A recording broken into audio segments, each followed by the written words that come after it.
Posiblemente una de las cosas más inhumanas que se pueden hacer es negociar con la vida y con la salud de las personas. Y eso es algo que pasa en Colombia y no es raro porque se trata de uno de los países más corruptos del mundo. El problema es que la salud es un derecho humano, no es algo que nos quieran dar los gobiernos, por el contrario, es algo que les debemos exigir.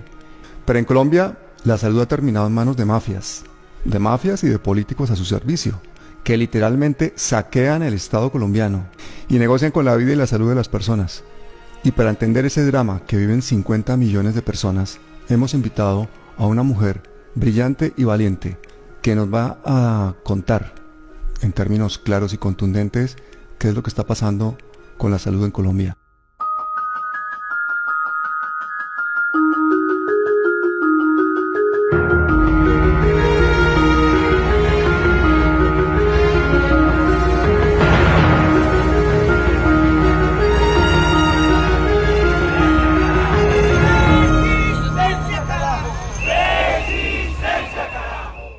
Doctora Carolina Corcho, es un placer tenerte aquí.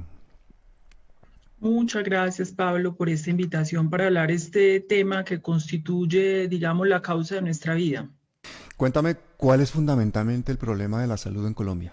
Es que la salud en Colombia se volvió un negocio, es un sistema privatizado en un 80%, pero privatizado no quiere decir que hayan capitales privados, inversionistas que hayan venido a invertir en Colombia, no, es con los recursos de los impuestos de los ciudadanos, de los colombianos que se financia, pero lo manejan privados, muchos de ellos con criterio de negocio, ganancia y lucro. Eso nos ha costado una pérdida enorme de vidas porque este sistema no privilegia el derecho fundamental a la salud y la vida de los colombianos. Es decir, es un sistema en manos de privados, pero con fondos públicos. Completamente. La financiación del sistema de salud es por los aportes de los trabajadores y por los aportes de los impuestos de los ciudadanos del país. Los capitales privados son ínfimos o casi inexistentes. Pero eso es un sistema muy perverso, porque entonces es un negocio. ¿Y Completamente. quiénes son los dueños de ese negocio? Los dueños de ese negocio son unos particulares que se han lucrado. Los particulares que más usufructúan en el negocio es el sector financiero. El sector financiero en Colombia es el que usufructúa el negocio porque es el que tiene, digamos, el control sobre las EPS, aseguradoras. O sea, los bancos son los dueños de los bancos son los dueños de las EPS. Los bancos tienen un negocio con las EPS y es que las EPS son las que recogen la plata que aportamos los trabajadores mensualmente. Cada trabajador paga los impuestos y los recaudan las EPS y ponen esa plata en los bancos.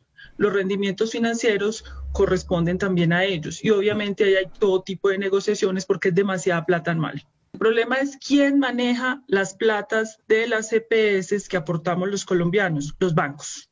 Los bancos. Los bancos manejan la plata. Perfecto. Exactamente. ¿Y desde cuándo tenemos este sistema de salud así privatizado y en plan negocio?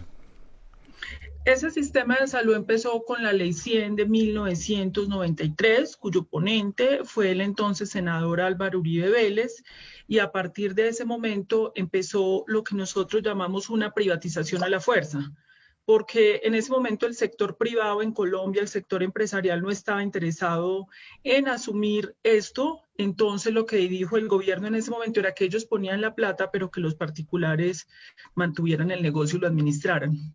¿Y por qué se tomó esa decisión? ¿Por qué aparece esa ley? ¿A qué se debe eso? Esta es una ley que está inspirada en ese momento, sobre todo por el interés de ciertos sectores que sí tenían intereses, pero en los fondos privados de pensiones. O sea, el interés de los sectores empresariales en Colombia no era sobre la salud, era sobre las pensiones, porque la ley 100 no es solamente una ley de salud, es una ley de riesgos profesionales, pensiones y salud. El interés era los fondos privados de pensiones, como lo hizo Pinochet en Chile, pero finalmente terminaron forzando que se privatizara la salud, aún en contra del propio sector privado. Concretamente, ¿a qué intereses financieros representaba Álvaro Uribe cuando hizo esta ley 100 o presentó esta ley 100? En el momento en que él hizo la ley 100, los intereses, como te digo, eran de los fondos privados de pensiones, donde está el sector financiero, donde está el Grupo Aval y donde está el Grupo Empresarial Antioqueño. efectivamente. Pero en ese momento el sector financiero no veía interés en la salud. El interés en la salud la vieron después cuando se dieron cuenta que las EPS eran un vehículo para capturar los recursos y los aportes de los colombianos, que son billonarios. O sea, Uribe, cabeza de lanza, presenta la ley 100 para que básicamente el Grupo Aval y el Grupo Empresarial Antioqueño se queden con las pensiones y ya de paso se quedaron con la sanidad de los colombianos. Inicialmente fue así y en este momento el principal, digamos, que tiene el manejo de los recursos de los colombianos es el Grupo Empresarial Antioqueño. La mayoría de las cuentas de los recursos que se manejaban en este país están en Bancolombia. Y en la parte de la prestación de servicios, quien está ingresando a manejar es el Grupo Aval. Son los bancos. ¿Cuáles han sido las consecuencias para la salud de los colombianos de esta privatización de la salud? Las consecuencias para la salud de los colombianos ha sido que entre 1998 y 2010, de acuerdo a cifras oficiales del Instituto Nacional de Salud, en Colombia han habido 1.400.000 muertes evitables.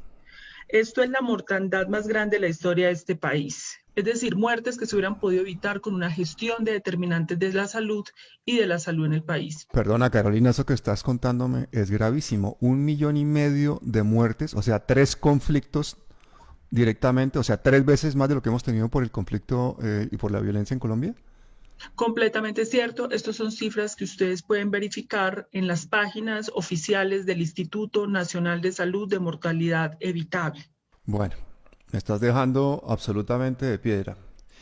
Cuéntame una cosa, porque también ha habido muchísimos casos de corrupción con el tema de las EPS y con el tema de la pérdida de dineros y con el tema de que posiblemente también se lava dinero del narcotráfico a través de las EPS. Cuéntame un poquito de eso. Nosotros ya hay un caso comprobado en Colombia. En Colombia hasta hace 4 años habían 72 EPS. En este momento hay 48. Se investigó una de las 72 EPS y se encontró que esta EPS había saqueado, es decir, destinado con fines distintos a la atención de salud. ¿Qué quiere decir? Pago de trabajadores, medicamentos, camas, hospitalizaciones, 1.5 billones. Pablo, ayúdame a hacer esa conversión en dólares y en euros. 1.5 billones, solo una EPS investigada y en un solo periodo. Eso es el tamaño de la corrupción y eso es lo que sabemos. Lo que no sabemos puede ser peor. Si estamos hablando que la mortalidad de 1,5 millones de personas se debe a un mal servicio de salud y segundo, de un robo multimillonario, no entiendo cómo no ha habido una revolución en Colombia solamente por el tema salud. ¿Qué está pasando? ¿Por qué la gente no sabe esta situación, no la entiende o cuál es el problema? Las EPS manejan recursos billonarios, aproximadamente los recursos son por el orden de 40 billones de pesos al año. Estos recursos de 40 billones de pesos, ellas extraen plata para la pauta, para poder manejar, digamos, todo el control, para controlar el Congreso de la República. Se ha comprobado que pagan congresistas para que aprueben los proyectos de ley que requieren para que se mantengan y evidentemente pauta publicitaria para mantener persuadiva a la ciudadanía colombiana de que ellos no son el problema. O sea, las EPS hacen cabildeo, es decir, lobby a los congresistas y aparte de eso pagan publicidad para mantener al pueblo colombiano, digamos, anestesiado y a sus gobernantes en nómina, ¿no? Completamente, está completamente demostrado, controlan a los ministros de salud, a los superintendentes de salud. La superintendencia es quien debe controlar las EPS, pero eso es una puerta giratoria. Entran en la superintendencia, salen a trabajar a las EPS y entran en la superintendencia. Así se la pasa. Las puertas giratorias. Y yo creo que ahora con la pandemia, pues como que se le han visto todas las costuras al sistema de salud colombiano y hemos visto toda clase de medidas absurdas. Cuéntame cuál ha sido el manejo de la pandemia en Colombia. No, el manejo de la pandemia en Colombia ha sido un desastre, así como en el mundo. Yo creo que la clase política global y la clase política colombiana, inclusive la alternativa, está completamente interpelada quedó al desnudo frente a esta pandemia. Colombia tiene de los peores indicadores de mortalidad por 100.000 habitantes, solo lo supera Argentina.